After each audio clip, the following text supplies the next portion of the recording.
నమస్తే. నేను సిరి. ఇప్పుడు చూస్తున్నట్టయితే బోరగడ్డ అనిల్ గత 4, 5 రోజుల నుంచెల్లి ఈ పేరును బాగా వినిపిస్తుంది. వింటున్నాం. ఇతని గురించి చర్చిస్తున్నాం. బోరగడ్డ అనిల్ ఒక రౌడీ షీటర్. తన మీద అయితే కేస్ అంటే ఇప్పుడు ఒక రిమైండ్ ఖైదీలాగా రాజమహేంద్రవరం స్టేషన్‌లో అయితే తను ఉండడం జరిగింది. తన తల్లికి బాలేదని ఫేక్ సర్టిఫికేట్ కోర్టుకి ఇచ్చి తను మధ్యంతర బెయిల్ మీద బయటకొచ్చిన విషయం అందరికీ తెలిసిందే. అయితే ఇప్పుడు పోలీసుల దగ్గర బోరగడ్డ అనిల్ చేసిన అరాచకాలు అన్నీ ఇన్ని కావని చెప్పేసి వాళ్ళ విచారణ అయితే తెలిసిందే. ఇప్పుడు అవన్నీ కూడా వాళ్ళ దగ్గర ఉన్నాయి. మరి నెక్స్ట్ బోరగడ్డ అనిల్ పరిస్థితి ఏంటి? ఆయనని మరి ఏం చేసే అవకాశం ఉంది? ఆయన మీద ఎలాంటి శిక్షలు పడే అవకాశం ఉందనేది ఇప్పుడు ఒక చర్చనీయ అంశమైంది. సో దీనికి సంబంధించి మరిన్ని విషయాలు మనకు తెలియజేయడానికి ఈరోజు మనతో పాటు ఉన్నారు ప్రముఖ సీనియర్ జర్నలిస్ట్ దుర్గా కుమార్ గారు. నమస్కారం సార్. నమస్తే అమ్మ సిరి, మన వీక్షకులు కూడా. సార్, ఇప్పుడు చూస్తుంటే బోరగడ్డ అనిల్ గత ప్రభుత్వ హయాంలో తను మాట్లాడిన మాటలు అవన్నీ మనకు తెలిసిందే, మనం చూసాము. అండ్ అట్లనే ఈయన మీద రౌడీ షీటర్ ఫైల్ అయ్యి ఉంది, ఒక రౌడీ షీటర్గా కూడా. మళ్ళీ తను చెప్పుకుంటే తను ఒక లాయర్ని, న్యాయవాదిని కూడా చెప్పుకోవడం జరుగుతుంది. అయితే ఇప్పుడు ఏంటంటే ఒక ఫేక్ సర్టిఫికేట్ని తను క్రియేట్ చేసేసి కోర్టుని కూడా మోసం చేయడం జరిగింది. ఏదైతే వాళ్ళ అమ్మకి బాగాలేదని చెప్పేసి అక్కడ సబ్మిట్ చేసేసి తను బయటికి రావడం, ఇదంతా కూడా ఈ మధ్యలో వినిపించింది ఏంటంటే తను ఇక్కడ అసలు లేడు, లోకల్లోనే లేడు, విదేశాలకు కూడా పారిపోయాడని వినిపించింది. కానీ ఇప్పుడు చూస్తేనేమో ఆయన చేసిన అరాచకాలన్నీ కూడా విచారణలో బయటపడినాయి. మరి ఇప్పుడు బోరగడ్డ అనిల్కి పడే శిక్షలు ఏంటి, అసలు ఏం జరగబోతుంది? బోరగడ్డ అనిల్ అనే వ్యక్తి ఒక అరాచక శక్తి. అతన్ని గత ప్రభుత్వం పెంచి పోషించింది. ఎందుకంటే ప్రతిపక్షానికి చెందినటువంటి నాయకుల మీద, వాళ్ళ మహిళా కుటుంబ సభ్యుల మీద తీవ్రమైన, అసభ్యమైన, అరాచకమైనటువంటి మాటల దాడి చేయటానికి ఉపయోగించుకుంది. అంటే వాళ్ళ నైతిక బలాన్ని దెబ్బతీయటం కోసం అతన్ని ప్రోత్సహించింది. దానికి పోలీసులు కూడా మద్దతు ఇచ్చే విధంగా ఏర్పాటు చేసింది. ఏ పోలీస్ కూడా ఆయన్ని 41A సెక్షన్ కింద నోటీస్ ఇచ్చి సంజాయిషి కూడా అడగలేదు, ఇది నువ్వు మాట్లాడిందా కాదా అని. అవన్నీ కూడా వైరల్ చేశారు సోషల్ మీడియాలో. వైఎస్ఆర్సీపీ సోషల్ మీడియా వాళ్ళు అతనికి స్క్రిప్ట్ ఇచ్చారు, దాన్ని వైరల్ చేశారు. తర్వాత అతనికి ఆర్థిక సహాయం కూడా చేశారని కూడా చెప్తున్నారు ఆ విధంగా మాట్లాడినందుకు. ఎందుకంటే తలలే తీసేస్తానని చెప్పాడు. అవును, జగన్మోహన్ రెడ్డి గారు అంటే నేను అరగంటలో. అలాంటి వ్యక్తి జైలు నుంచి రిలీజ్ అయ్యి, అంటే ఇంటీరియం బెయిల్ పొందాడు. ఇంటీరియం బెయిల్ పొందినప్పుడు యాక్చువల్గా పోలీసులు దాన్ని అపోజ్ చేయాలి. ఎందుకంటే అతను చేసిన నేరాలు చాలా ఘోరమైనటువంటి నేరాలు ఉన్నాయి అతని మీద. తర్వాత ఎక్స్టార్షన్ అంటే బెదిరించి డబ్బులు కూడా వసూలు చేశాడు. ఒక కాలేజీ కరస్పాండెంట్ కూడా చెప్పాడు కొన్ని లక్షలు వసూలు చేశాడని. అట్లా అనేక మంది పోలీసులు ఫిర్యాదు చేశారు. వీటన్నిటికీ తోడు అతను ఇంటీరియం బెయిల్ పూర్తి అయిన తర్వాత ఫిబ్రవరి 28న రాజమండ్రి సెంట్రల్ జైలు సూపరింటెండెంట్ ముందు లొంగిపోయి మళ్ళీ మార్చి 1న ఇంటీరియం బెయిల్ తల్లి అనారోగ్యంగా ఉందని పెట్టాడు. తల్లి అనారోగ్యంగా ఉందంటే సహజంగా మన భారతీయ న్యాయ వ్యవస్థానాలు మానవతా దృక్పథంతో ఉంటాయి. తల్లి సెంటిమెంట్ని ఉపయోగించాడు కాబట్టి అది నిజమా కాదా అని విచారణ చేయకుండానే ముందైతే ఇంకొక 11 రోజుల పాటు ఇచ్చారు. రేపుడితో ముగిసిపోతుంది. అయితే అతను మద్రాస్ అపోలో హాస్పిటల్లో తల్లి దగ్గర ఉండాలని నిన్న ఒక వీడియో విడుదల చేశాడు. తర్వాత అనంతపూర్ 4వ పోలీస్ స్టేషన్ ఎస్ఐ తన్ని టార్చర్ పెట్టాడని కూడా ఆరోపణ చేశాడు. ఇంకొకటి కూడా చెప్పడం ఏంటంటే, నా ప్రాణాలకు కానీ నా కుటుంబ సభ్యులకి ఏమన్నా అవుతే ముఖ్యమంత్రి గారు, లోకేష్ గారు, ఉప ముఖ్యమంత్రి లోకేష్ బాధ్యత వహించాలి. అదే వాళ్ళ తలలు తీస్తానన్న మనిషి నువ్వు. వాళ్ళ ప్రాణాలకు ప్రమాదం ఉందనుకుంటున్నారు జనం. బోరగడ్డ అనిల్ రిలీజ్ అయిన సంగతి చాలామంది ప్రభుత్వ విభాగాల్లో తెలీదు. అసలు పోలీస్ ఇంటెలిజెన్స్ కూడా తెలీదు. సోషల్ మీడియా, ఎలక్ట్రానిక్ మీడియా ఇంత యాక్టివ్గా ఉన్నప్పటికీ కూడా ఆ అంశం ఎక్కడ హైలైట్ కాలా. అతని మూలాన ఇప్పటికి 11 మంది పోలీసులు సస్పెండ్ అయ్యారు. అతనికి బిర్యానీ పెట్టించి 7గురు సస్పెండ్ అయితే, గుంటూరు అరండాలపేట పోలీస్ స్టేషన్లో ఆయనకి సౌకర్యాలు కల్పించి సుఖవంతమైనటువంటి పడక ఏర్పాట్లో 4 అయ్యారు. తర్వాత అతను పోలీసులకి ఛాలెంజ్ చేస్తూ, ప్రభుత్వాన్ని ఛాలెంజ్ చేస్తూ, తను గతంలో మరి వాళ్ళ తల్లి గురించి చాలా గొప్పగా నా మాతృమూర్తి, నా గౌరవమైన తల్లి, నా ప్రేమమూర్తి అని అన్నీ చెప్పాడు. మరి మిగిలిన ఆడవాళ్ళు కూడా అంతే గౌరవమైన వ్యక్తులు కదా, వాళ్ళనేమో రేప్ చేస్తాడంట. పసిబిడ్డలు కూడా ఇంటికి వెళ్ళి రేప్ చేస్తా అన్నాడు. ఇంట్లో ఉండే గృహిణుల్ని మేము బెడ్రూమ్లోకి వెళ్ళి రేప్ చేసి వస్తా అన్నాడు. చంద్రబాబు నాయుడు గారు లాంటి Z+ కేటగిరీ ఉండి ఇంతకాలం సుదీర్ఘకాలం 46 ఏళ్ళగా ప్రజా జీవితంలో ఉన్న వ్యక్తి తలను తీసుకెళ్ళిపోతానన్నాడు. తర్వాత పవన్ కళ్యాణ్ గారిని అదే మాట మాట్లాడాడు.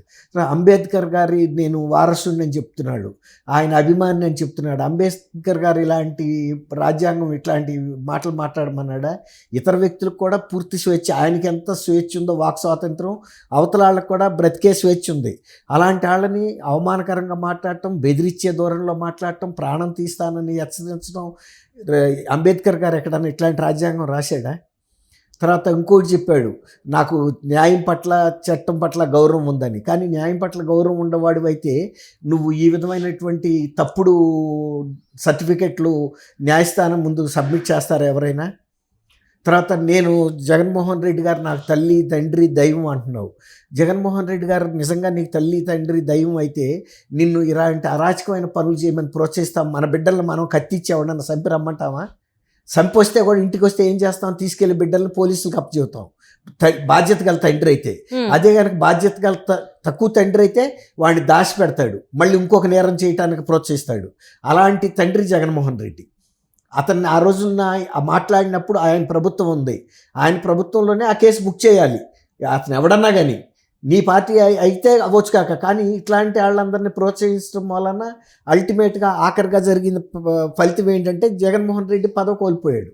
ఇలాంటి అరాచక శక్తుల్ని పెంచి పోషించినందుకు అవి ఆయన్ని తలే తీసినాయి.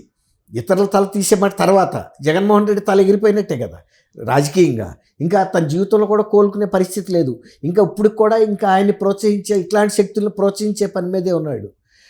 ఇక్కడ మనం గమనించాల్సింది ఏంటంటే, ఇప్పుడు అతని తల్లి కోసం బెయిల్ తీసుకుని ఇంటీరియర్ బెయిల్, కానీ తల్లి దగ్గరికి అసలు అతను వెళ్ళలేదనేది పోలీసు విచారణలో తేలింది. ఇప్పుడు ఇంత పెద్ద బిల్డప్ ఇచ్చాడు, నా తల్లి నేను పక్క నుండి వైద్యం చేయించాను, చికిత్స చేయించాను, లేకపోతే సేవలు చేసుకున్నానని చెప్పాడు. అక్కడ అపోలోలో CCTV ఫుటేజ్ కనుక పరిశీలిస్తే వెళ్ళి అనంతపూర్ పోలీసులు, వాళ్ళకి తెలిసిన విషయం ఏంటంటే వీళ్ళ సిస్టర్స్ అక్క చెల్లెళ్ళు ఉన్నారు కానీ ఇతను మాత్రం ఎప్పుడూ అక్కడ కనపడలేదంట. దాన్ని బట్టి అతను వేరే అరాచక శక్తులతో చర్చల్లోనూ వాళ్ళతో వ్యాపార వ్యవహారాల్లోనూ మునిగితే వెళ్తున్నాడు అనేది అర్థమవుతుంది. అతను హైదరాబాద్లో ఉన్నట్టు కూడా నిన్న వీడియో రిలీజ్ ద్వారా తెలిసింది. అతను కొన్ని డీల్స్ మాట్లాడుకుంటున్నాడని చెప్తున్నారు. ఈవెన్ రాజమండ్రి సెంట్రల్ జైల్లో ఉన్నప్పుడు కూడా అతను కొన్ని సెటిల్మెంట్లు ఫోన్లు ద్వారా సంభాషించాడనేది బయటకు వచ్చింది. అట్లాగే పోలీస్ కస్టడీ, జ్యుడిషియల్ కస్టడీలో ఉన్నప్పుడు ఆయన కుటుంబ సభ్యులు అనధికారికంగా వాళ్ళ మేనల్లుడు వీళ్ళందరూ వెళ్ళి కలిసినట్టు కూడా కొన్ని ఫోటోలు వీడియోలు కూడా బయటకు వచ్చినాయి. ఇప్పుడు అనంతపూర్ పోలీసులు ఇదే విషయాన్ని గుంటూరు పోలీసులకి తెలియజేశారు, ఇట్లా ఉంది పరిస్థితి అని. అలాగే గుంటూరు పోలీసులు వాళ్ళ నివేదికని అనంతపూర్ పోలీసులకి కోర్టుకి నివేదిస్తున్నారు. రేపు ఎట్టి పరిస్థితుల్లోనూ అతను మళ్ళీ సరెండర్ అవ్వాల్సిన పరిస్థితి ఉంది. ఒకవేళ బెయిల్ పిటిషన్ వేసినా కూడా ఆర్గ్యుమెంట్లు ఇది అయ్యేటప్పటికి నేను అనుకోవటం రేపు లోపల దీని మీద పోలీసులు బెయిల్ రద్దు చేయమని వేశారు, కానీ ఏకపక్షంగా రద్దు చేయరు. ఎవరైనా అవతల పార్టీకి కూడా అవకాశం ఇస్తారు. భారత న్యాయస్థానాల తీరు ఎలా ఉంటుందంటే, న్యాయం అమలు చేయటమే కాదు న్యాయం అమలు జరిగినట్టు చూపించాల్సిన బాధ్యత కూడా న్యాయ సూత్రాల్లో ఉంది.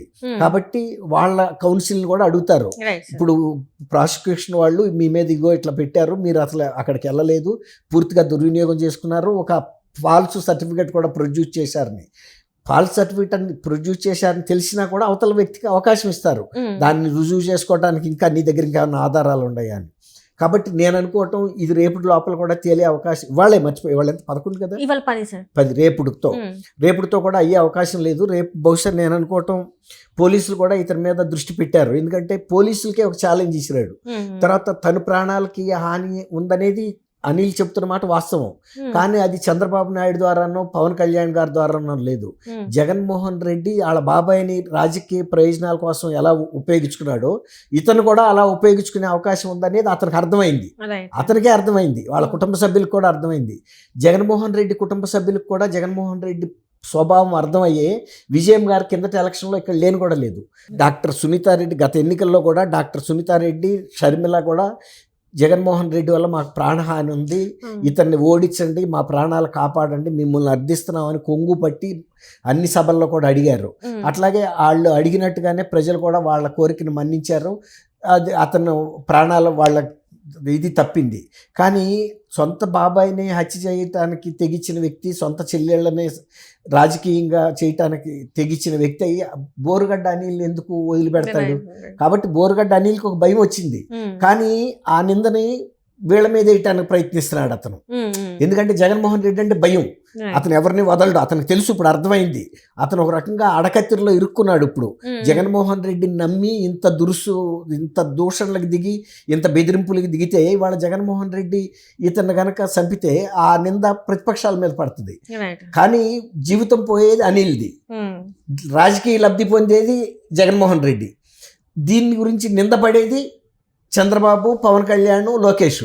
కానీ అది చిరకాలం ఉండదు, తాత్కాలికం. ముందు తెలిసిన తర్వాత విచారణలో ఇప్పుడు వివేకానంద రెడ్డి గారి హత్య కూడా ఫస్ట్ చంద్రబాబు నాయుడు గారి మీదే వేశాడు, స్వయంగా జగన్మోహన్ రెడ్డి. కానీ వాళ్ళ కుటుంబ సభ్యుల మీదకే వచ్చింది ఆ కేసు. ఇప్పుడు అల్టిమేట్గా ఆయన మీదకే, ఆయన భార్య మీద కూడా వచ్చే అవకాశం ఉంది. చివరి ఆఖరికి మిగిలేది వీళ్ళు కూడా లోపలికి వెళ్తారు. సో అనిల్కి ప్రాణభాయం ఉన్న మాట వాస్తవం. కానీ అతను ఎంత తొందరగా జైల్లోకి వెళ్తే అతనికి అంత క్షేమం. Right, thank you so much. Thank you అమ్మా సిరి, మన వీక్షకులు కూడా.